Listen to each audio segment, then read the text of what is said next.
Hello and welcome for those new to my channel. Welcome for those returning back. Welcome back. This is the Queen stage. The Queen. Royal Pump Room 8, which has gotta be the most obnoxious stage. I know a lot of people don't like New York. I get it, the climb sucks. It hurts. But if you look at the stage profile today, you'll see that there are no flats. You're either going up or you're going down. Going down.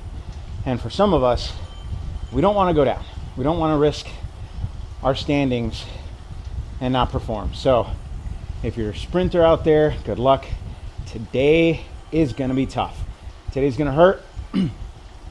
I am not only sprinting, thankfully, I have 2 sprints that I need to contend with, and then, which are near back-to-back with a climb, which is going to hurt, but also do my best to make it in a good time, because yesterday I saw the first true decline in my performance after many days of racing, and so I don't want that to continue. So I'm going to be pushing it a little bit harder on the, or should I say a little more consistent on the climbs and the descents. Doing my best to conserve power, but I'm also on the NV7/8s today because again, stage is not flat. I understand the discs are heavier, they're going to help with the downhill, but maybe I don't want to spend a lot of, maybe I don't want to go fast downhill. I want to conserve some energy. So about a minute and a half left. I am surprisingly still in 3rd place by 5 points, and so Felix is not going to let me get any rest today nor tomorrow, because I feel like we're going to be within that same few points range for the next couple days, and I'm going to continue to bite my nails until then. Perhaps some mittens to curb the nail biting. Got basically nothing left of my fingertips. And so 1st and 2nd are basically solidified.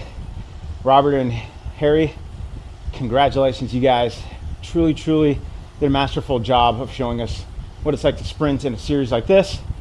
And so barring any, knock on wood, anything, we should all be basically where we're at the end of tomorrow's stage. So for those, again, sprinting, good luck. Today is going to be the day of reckoning. Your day of reckoning is upon you. About another hour and a half plus of racing through one of the probably toughest courses Zwift has to offer, truly. So, and we're doing 2 laps. Great. Rich definitely is a sadist, but we all participate in it, so we're sadists too. It's 50 shades of great. All right, guys, gotta go.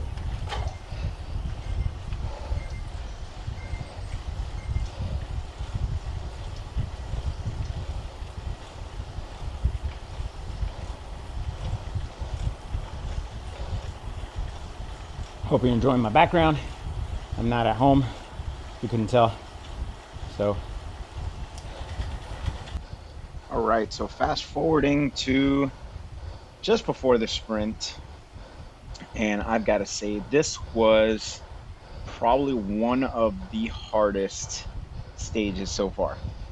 Yes, there's a lot of climbing. Yes, there is, a lot of effort required, but when you layer on sprinting on top of that, especially sprinting against guys that have an incredible raw power. And so as we start approaching the sprint, I am trying to get into the gear that I feel like can keep me spinning, but also looking at the terrain profile, knowing that the start of the sprint is sort of, slight uphill, and then it, comes down a little bit, but and then it rockets upward. And that second half of the sprint is a pretty steep section. And so finding the right gear to get into that whole spot. So I launched my sprints through the group, and you see I kind of, propel through them, fly forward, and just keep the momentum on the gas and just doing my best to kind of stay there. And as I make this turn to hit the hill, I realize I am in the wrong gear. So you see my RPM slow down significantly. And here comes Peterson from the CC team, or sorry, SC team, just fly right past me. And at that point, I was like, all right, I can't. Like I thought I did well. Unfortunately, the map or the game doesn't actually show you what the time was through there. So I thought I missed it, but I didn't actually see it. And then the second lap, I had noticed that it doesn't actually show it. So I just kind of left it as I feel like I did good. Not sure what my time was, so I didn't know whether or not I could repeat the effort, and just decided to keep going. So I'm going to fast forward to the next sprint. And so as I start approaching this sprint, again, I'm looking at the terrain. It's, slight uphill for the start of the sprint, and then it basically dips down into a valley and then rolls kind of upward again. Not as steep as the last one. So I know that I could be in a higher gear and really just kind of push through. So as soon as I round that corner, I launch my sprint, getting up to speed and just pushing as hard as I can for as long as I can, and just really looking to get as much out of it through that sprint and just giving it all I can. Even though we're going up a 2% climb, I just absolutely gave it my all. I latched onto the back of this group and see that I came across in 20 seconds. I was happy with that, and truly I didn't think I could do more, because at this point I was already tired. I was already ready to, like, after the first sprint, I was ready to quit. Like, I could not, my legs hurt so much that I truly didn't feel like I could finish. And so after this sprint, I knew that I was just going to time trial it till I get to the end, because I was happy with the 20 seconds that I did on this sprint. And knowing that, I have a second lap to go, lots of climbing, lots of, steep, sharp climbs. I knew that I just need to give my best effort. I did my best to stay with this group here, but that is how this stage goes. And so I wanted to fast forward a little bit to this part of the climb, or this part of the stage, which is basically near the end. And the reason why I wanted to fast forward to this is to show that if you look at my watts right now, I'm in the 300s. Ultimately, a lot of these climbs, I end up holding between 250 and 300, trying to stay in that range in the mid 200s, whether it's spinning out my legs in the 80 to 90 RPM, or sometimes powering through it in the 70-ish RPM. But I want you to take note of one thing, and this was something that at this point of the stage I couldn't quite figure out what was going on. My legs were absolutely wrecked. Like it was so hard to continue pedaling. But my heart rate was staying in the 150s, 140s, not really going above 160, 165, like in that arena. I really, I've had my heart rate go a lot higher into the mid 180s, low 190s. But this time around, it seemed like I could push into the 400s, even if it's for a few seconds, and my heart rate would not raise. And I think I spent a lot of time distracted by it. I kept kind of looking at my heart rate, and this spot specifically, kept looking at my heart rate, kept kind of thinking like, okay, what's going on? Like, is it that I'm, super hydrated, feeling good, got a lot of electrolytes, but I can't turn my legs over? Like, the muscle fatigue is there. And so I did want to show my power profile. So if you look at the Z Racing app, my power profile, you'll see that the last two dots go below the platinum range in terms of scoring.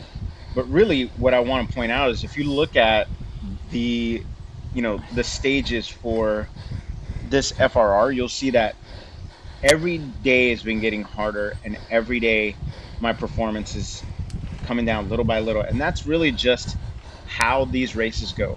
It is, like I've said from the beginning, it's a race of attrition. The longer you can hold on to your performance, the better you'll do. And little by little, my performance has been taking a nosedive. And I know I'll bring it back up. I know, I'll get my velo rating back up, but that's not what I'm worried about. What I wanted to focus on is just the fact that these stage races, if you're not doing what you need to do to recover consistently, you're gonna your performance is gonna rapidly decline. Now, I'm gonna have a video that's gonna come out at some point soon that's gonna talk about recovery and what I do to really minimize the impact of these back-to-back racing series. Because I feel like if it weren't for that, I don't think I'd last this long in these series. They are that tough when it comes to the stages. So wanted to share that. And again, I'll fast forward to the end so you can see basically where I end up on this stage. And so as I come down the bottom of this hill with the last 500 meters to go, just kind of cruising in. Now I did do a little bit of an effort to come down the hill. Jumped into like the 300-400 watt range just to kind of propel myself as fast as I could. And so I get back on the pedals again one last time as I round this corner just to make sure that I give basically everything I got. Like this was absolutely it. Like you can't really see or tell from the video, but I probably lost a couple kilograms in weight in sweat. It was, and it's not that where I'm at is super hot. It's just this was such a hard stage for me. And I knew that once I committed to finishing, I committed to finishing no matter what.